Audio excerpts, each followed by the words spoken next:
korreo bat niretzat. Itxoin, ean orden. Ai, Antxoaingo euskara teknikaria. Eskutitz bat idatzi dit. Baina eskutitz digitala. A ber, Egunon Pantxika, zer modu zaude? Oso ongi nago, Antxoaingo euskara teknikaria. Elbira du izena. Aurten euskararen egunera gonbidatu nahi zintugun. Nola gonbidatu nahi zintugun? Eta zergatik ez naute gonbidatu behar? Etxoin pixka batean. Maiatzaren bederatz... Neuski. Baina koronavirusa dela eta ezinezkoa izango da.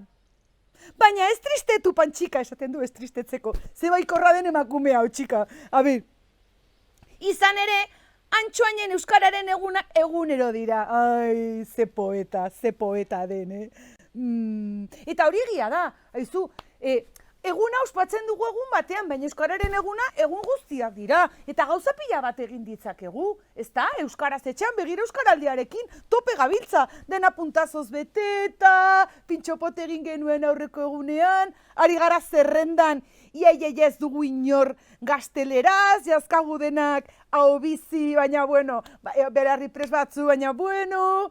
Ai, begira! Gomendatzen dizkigu, bi orrialde, bale? Bata da, ubebikoitza, elaide.e, no, ez, txiko beti liatzen naiz, ubebikoitza.elaide.es, hori helduentzako, eta ubebikoitza.era.eus, hori familia guztiarentzat, ze monada diren, benetan, ze jatorra garen euskaldunak eta ze irudimena dugun, ezta? Baina ni gauza bat proposatuko dizuet, Antxoaindarrak.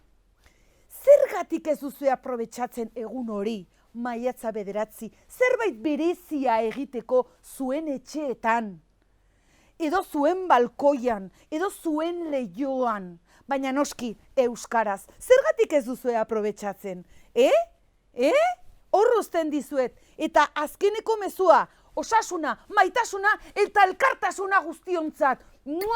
Maite zaituztegu monton bat!